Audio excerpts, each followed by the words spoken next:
Hey guys, it's Aline. It's Thursday, so this hair was normally going to be washed today because it's been a week. Last week it was Thursday as well that I did it. But I'm gonna skip it another day because I think it's still kind of fine. It's also a bit, you know, it's a bit itchy, just a bit.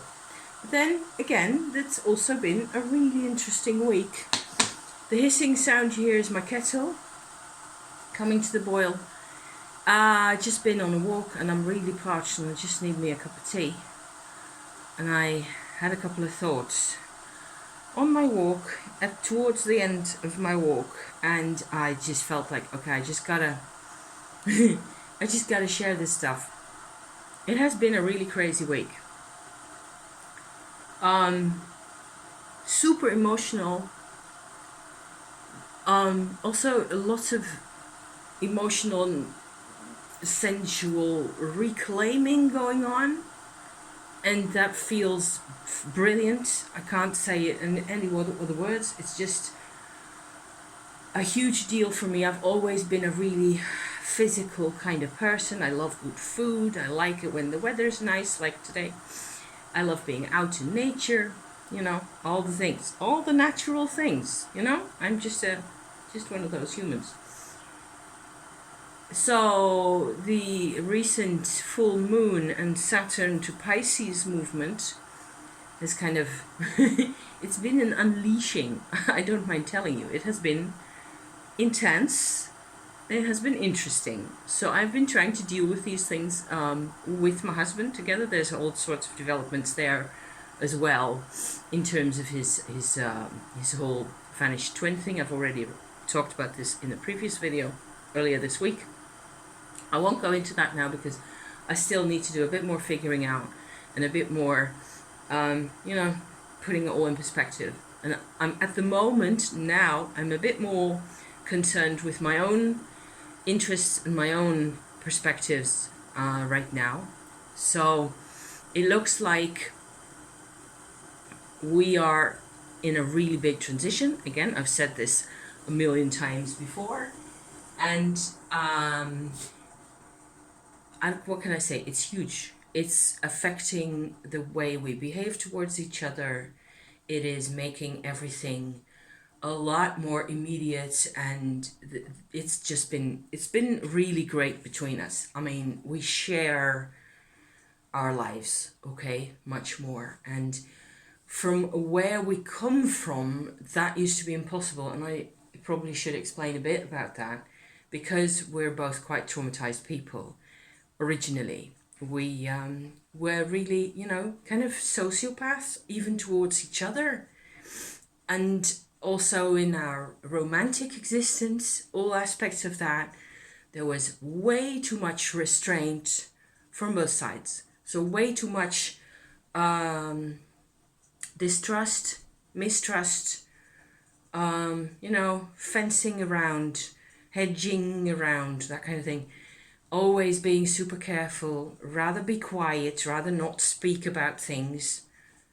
In an intimate relationship, it is really not so nice. It's not a problem, not a problem solving kind of an attitude, really. But you're scared. So, what is it? What can you do? So, it looks like there's a lot of movement. It feels for us like the past week, everything has just been moving and we trust each other more and we're much more open toward each other. Finally, after 36 years of marriage, yes, it's still possible for the actual planets to actually affect how it is that we're behaving and what we're doing and so on and so forth. So I was thinking about that, and I'm of course super pleased with how that all feels, and I feel like vindicated and reclaiming all my aspects of my life that I really need to be there while I still have a chance at this age. And I was getting grumpier by the minute over the past 2-3 hours or so. So I figured it out. I think at least a huge deal in this is that I have a history as a female of the species Being alone a lot of the time has, of course, influenced this. Then again, if you're with people, you're not protected either.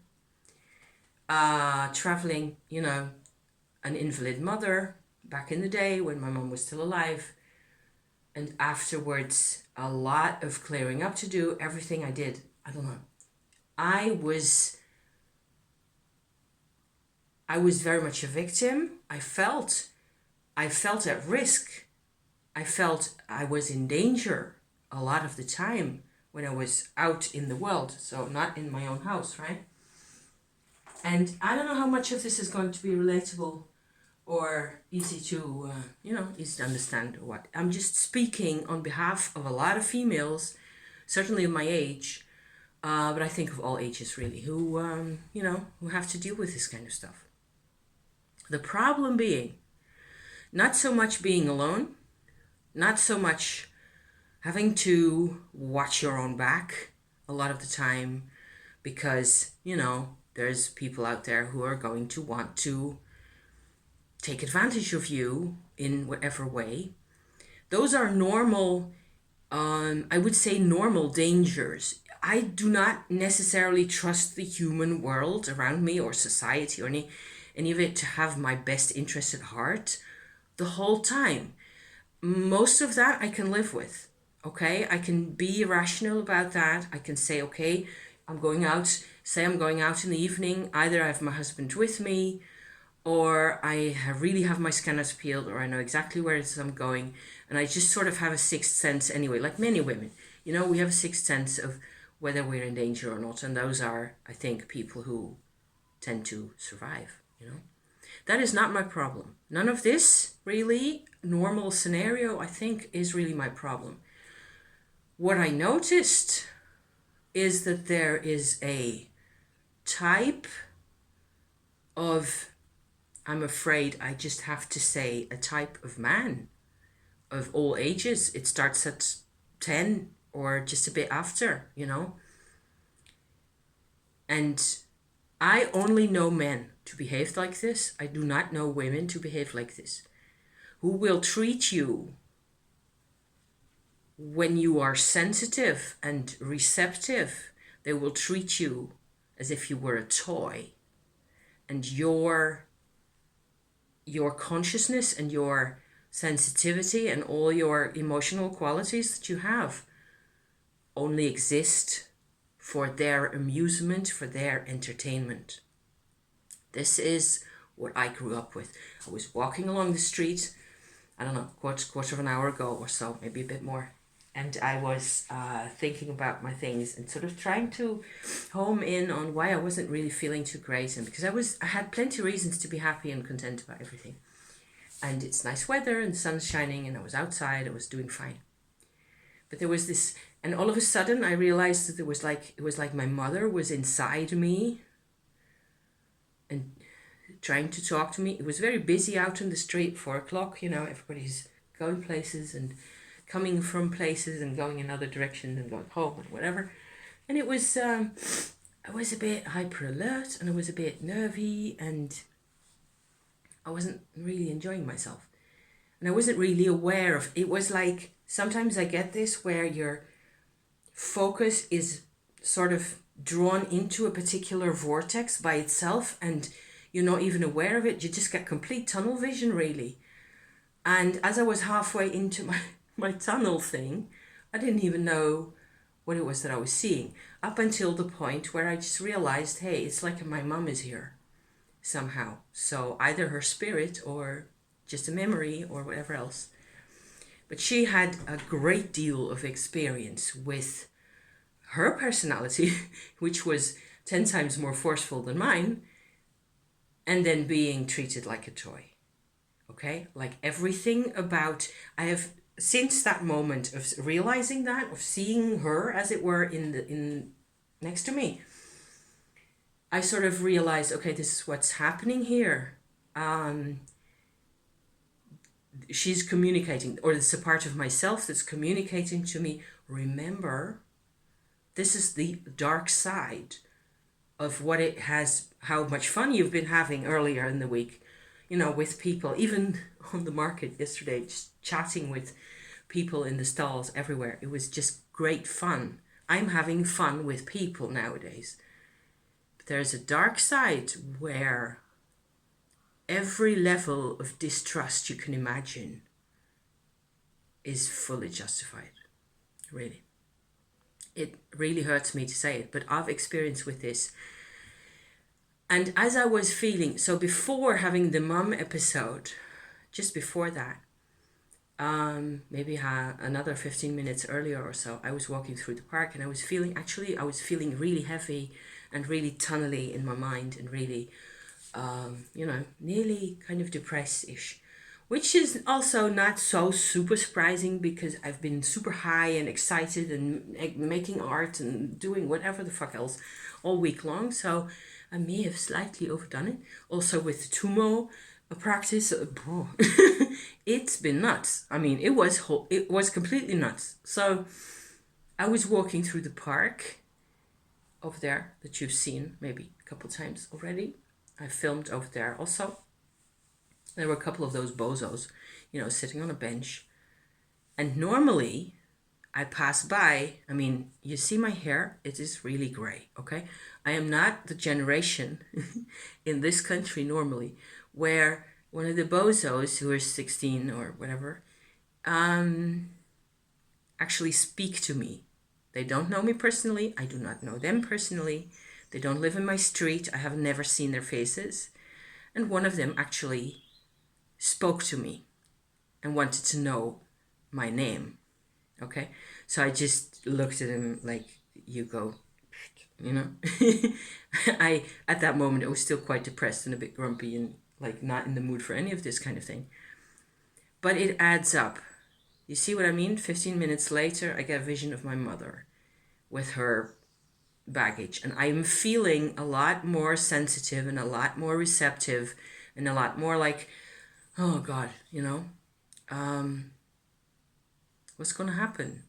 Where does it lead? Where does it all lead? Where does one's sensitivity lead one?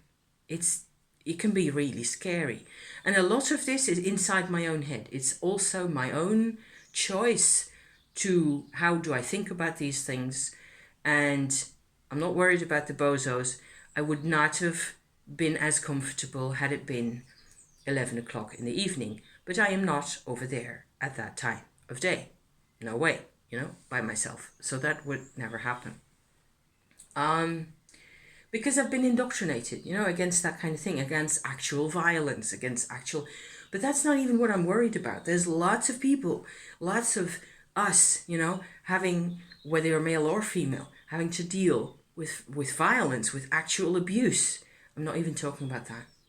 I'm talking about the abusive attitude that is completely unconscious, that sits inside people's brains. And yes, often what I have seen of this is male towards female behavior. And I have personally felt the brunt of it and felt the sting of it, the contempt and the being a toy for the amusement of others. It has hurt me so much. And each time I've had to work with the disappointment of not being considered a human being, where the only conclusion I could come to is that those bozos weren't human themselves either, So I believe this is a mechanism that exists in society, and it's a form of narcissism because it cloaks people's brains. It's always there, And I'm mainly making this little rant here for people who are in situations that are similar to my own, where you're in a position where you can actually distinguish for yourself, okay, so this is a person who actually does this the whole time. I'm not going to take them seriously anymore. That's all I'm trying to say here. Because that's what I ended up doing. And I feel a lot better now. I feel much more like the sovereignty, as if it were like a substance or a brightness, is trickling back into my person now. because apparently I've figured out what it was that was bugging me. It was the dark side of the receptiveness, but you do not have to be a victim because you're receptive. And you do not have to be you need respect, okay? We all need to be and to feel respected as we are. You cannot be a sovereign human being if you're not in a position where you can have respect somehow. So being a toy makes that impossible. I mean, it's not even a great idea, you know, to not for 5 minutes. So yeah. A lot more could be said, but I'm not going to. I will just leave it at this for now. Thank you for listening to my little I was having a moment. It was I hate this. If it's so cold in the old state. So I'm not having any more of that. So yeah. Thank you for watching, you people.